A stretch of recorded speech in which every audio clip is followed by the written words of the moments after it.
thank you to all of you who came back for part 2 of our 6-part mini-series on the life of Jackie Wilson.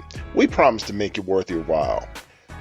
We closed out part 1 by telling you about Jackie's wife Frida and her failed and crazy attempt at trying to end an unwanted pregnancy.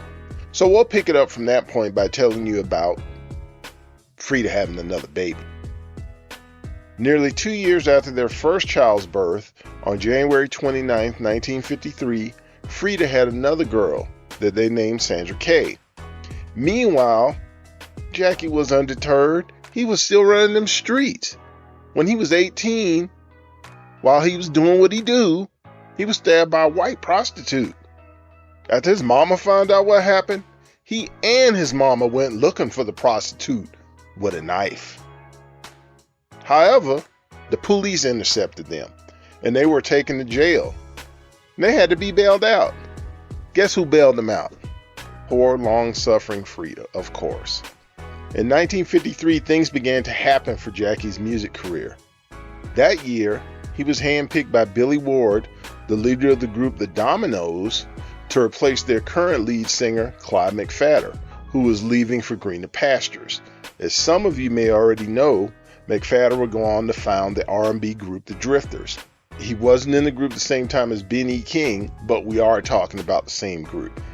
Once Jackie became a member of the Dominoes, Ward would help hone Jackie's singing skills, helping him with his breathing and his diction and things that Jackie was unaware of at the time. Now, another thing that came into play is some people questioned the relationship between Billy Ward and Jackie. Thinking that they had a sexual thing going on, but apparently it wasn't that, at least not that we are aware of. It was not the case. There was no sexual relationship between the two of them. When Wilson was 19 and first joined the Dominoes, he met a woman named Harleen Harris, and she would become a large factor in his life, especially towards the end of his life. At the time when he met her, Harris was only 14 years old. She was also the president of the New York chapter of the Billy Ward and the Dominoes fan club. Now, along with her, there were 24 other preteen girls in this club.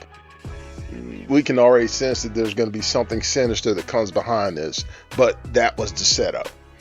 Before the 21-year-old McPhatter left the group when he was replaced by Jackie, he had been having sex with the underage Harris. According to Harris, though, she and Jackie began to date in 1958, and she was not underage by that time. She was 19 by the time, according to what she said, her and Jackie got together. Now, however, Jackie was still married to Frida at that time. While Wilson performed with the Dominoes, his wife found out that he, as well as other entertainers, were having sex with underage girls. And some of these girls were as young as 13 years old. That's unbelievable.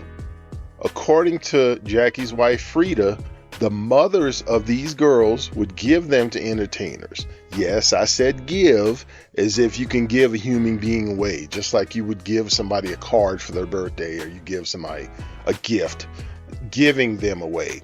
The mothers wanted the money, and the girls hoped to become pregnant because they wanted money too. At one point, while he was still married, Jackie was juggling 3 other girls. We already talked about Harleen Harris. He also was juggling a woman named Stella Zuber and another named Juanita Jones. Juanita's name will come up again later, so kind of put that in the back of your mind for the time being. Now let's talk about Estelle for a minute, or at least about her mother and her. Estelle's mother was named Susie, and she claimed that she didn't know that Jackie was married. She gave Estelle, again, giving away of people to another person. She gave Estelle to Jackie when Estelle was only 14 years old. Susie even allowed Wilson to move in with the two of them in New York. Can you believe this stuff? Unbelievable. 1954 had Jackie treating the calendar year like a football game when it came to having kids. In the first quarter, on February 23rd of 1954, Frida and Jackie had another child. This time it was a boy. His name was Jack.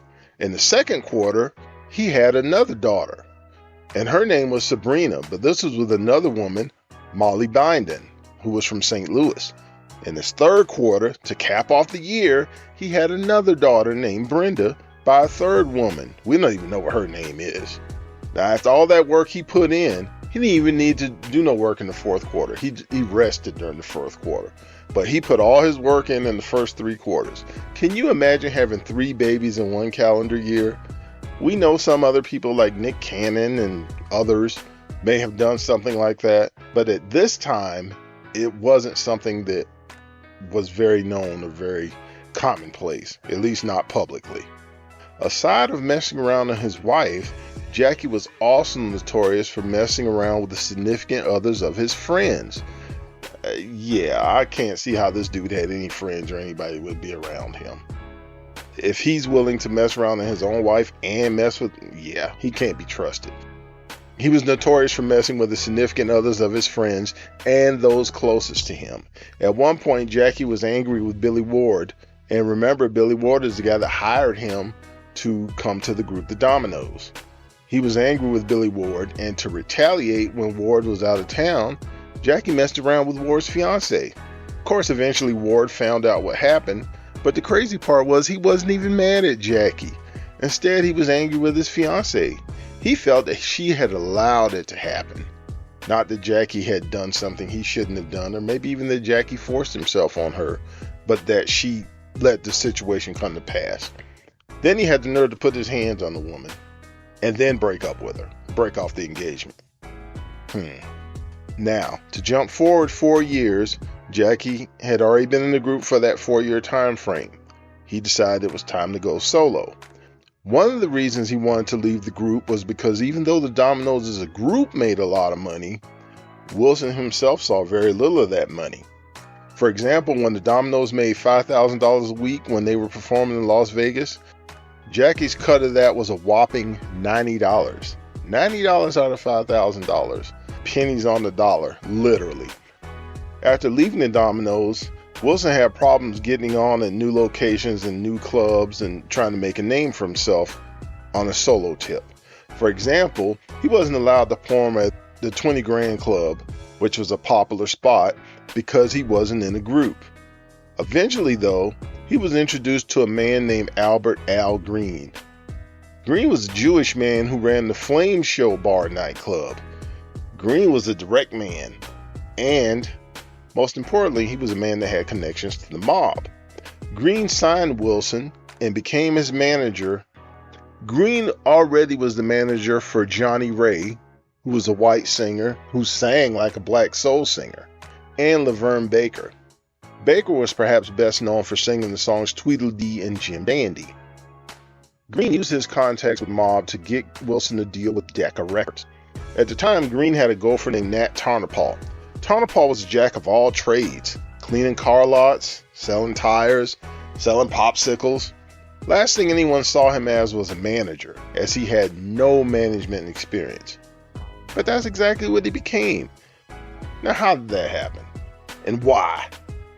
Now, the night before Green and Jackie were going to sign Wilson's contract with Decca, something very strange, peculiar, and of course unexpected happened. Green died. Now, in his place, Tarnopol ensured the contracts were signed and that everything was taken care of as though nothing ever happened. Many people were under the deception because of that Tarnopol was Green's partner, which is how he was able to step in after Green's death. And this is how Nat Tarnopol, former popsicle salesman, became Jackie Wilson's manager. He and Wilson both moved to New York after the signing. Wilson was focused only on singing and performing. He cared little for the details involved in the music business. He had no time for that. To that end, he trusted Nat with everything. So can you see something developing here? There's going to be a problem later when you're making the money, but you don't have time to be bothered to learn the ins and outs of your money, and you trust it to certain people. We'll just say that.